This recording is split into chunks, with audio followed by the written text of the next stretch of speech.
భలే ఛాన్సులే లలలాం లక్కీ ఛాన్సులే భలే ఛాన్సులే. ఆహా, ఊరి బయటకు వచ్చాం, పైగా దక్షిణం వైపుకి వచ్చాం. పల్లెటూరు పిల్లలు ఇంత ఫాస్ట్ గా ఉంటారనుకోలేదు. అందుకే అంటారు పల్లెటూర్లు పట్టణాలకు పట్టుగొమ్మలు అని. మనకి చెప్పినట్టు వీళ్ళకు కూడా ఊరి బయటికి దక్షిణం వైపుకి రమ్మని చెప్పింది ఆ పిల్ల.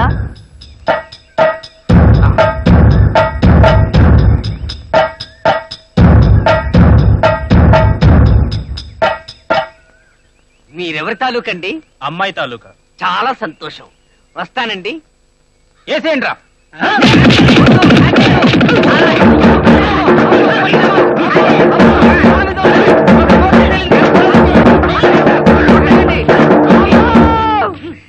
నన్నెందుకు సార్ కొడుతున్నారు? మా అమ్మాయి గారికి నో లెటర్ రాస్తావరా? నేను లెటర్ రాయడం ఏంటి సార్? నాకు లెటర్ వస్తే నేను వచ్చాను. రమ్మని లెటర్ రాసింది నేనే.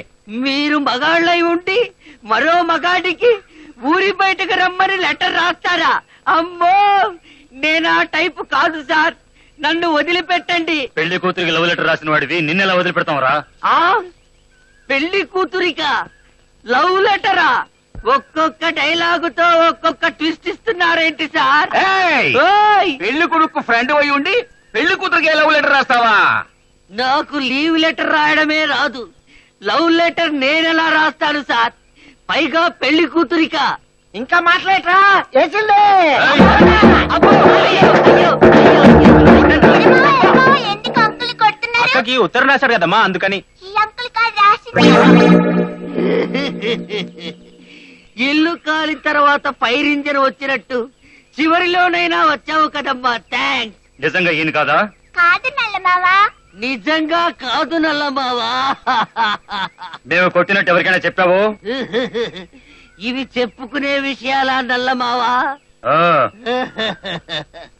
పాపా, ఏమ్మా పాప, ఆనందంగా దగ్గరికొచ్చావు, ప్రేమతో ఉత్తరం ఇచ్చావు, అక్క ఇమ్మందని చెప్పావు, అంకుల్స్ రప్పించి వాయగొట్టించావు. ఇంత చిన్న వయసులోనే ఇన్ని రాజకీయాలు వంట పట్టించుకున్నావా తల్లి? అసలు ఉత్తరం బొంబాయి చొక్క అంకుల్ కి ఇమ్మంటే నువ్వెందుకు వచ్చావు? ఆ, అది నీతో చెప్పుకునే విషయం కాదులే తల్లి. నల్ల మావా. పైకి కనపడకుండా కంకు దెబ్బలు కొట్టారు కదరా అమ్మో. జీవితంలో ఉత్తరం అనే మాట వింటేనే భయపడేలా చేశారు కదరా. ఎవరో జ్వాలను రగిలించారు, దానికి నేనే బలి అయినాను. ఏంట్రా ఇదంతా? మనలో ఎవడో బొమ్మల చక్కాగాడు ఒక చిన్న పిల్లని మీడియేటర్ గా వాడుకుని ఒక ఆడ కూతురికి లవ్ లెటర్ రాశాడు. ఆ రాసింది నేననుకుని కిడ్నీ లివరు అదిరిపోయేలా కొట్టారా. ఎవరు పాపాయి రాసింది? అది తెలిస్తే మూత్రపిండాలు దెబ్బతినేలా నేనెందుకు తన్నులు తింటాన్రా? ఆ రాసిన వాడెవడో ఫ్రమ్ అడ్రస్ బయోడేటా లేకుండా లవ్ లెటర్ రాశాడు. పాపం ఆ పిల్ల వేరే వాడిని ప్రేమించుంటుంది. కాదు బాబాయ్, ఆ పిల్ల మరో 3-4 గంటల్లో మన విజయ్ గారికి పెళ్ళాం కాబోతోంది. పెళ్లికొచ్చి పెళ్లి కూతురికే లవ్ లెటర్ రాశాడంటే ప్రపంచంలో అలాంటి విధవ ఇంకొకడు ఉండడు. వాడు మనిషా పశువా? కడుపుకి అన్నం తింటున్నాడా, ఆకులు తింటున్నాడా? రే తిట్టకరా, ఆ లెటర్ రాసింది నేనే.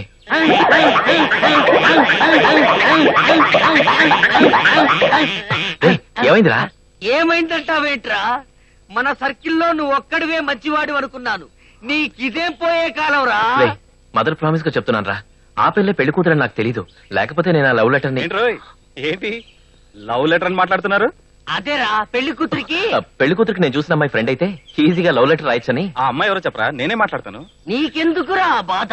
ఊళ్ళో వాళ్ళకి చెప్తే చాలు, వాళ్లే చేస్తారు మన వాడికి పెళ్లి. సరే సరే, అయితే త్వరగా రెడీ అవ్వండి, కళ్యాణ మండపానికి వెళ్ళాలి. క్విక్. అరే అబ్బా, అరే బాబాయ్, ఈ దెబ్బలేంటి బాబాయ్? స్లిప్ అయి పడ్డాన్రా. స్లిప్ అయి పడ్డట్టు లేవే, ఎవరో కోటింగ్ ఇచ్చినట్టుంది. అయినా నువ్వు ఊరికే ఎందుకుంటావు? ఏ అమ్మాయి నువ్వు గిల్లుంటావు, అది నీకు గిచ్చి ఉంటుంది.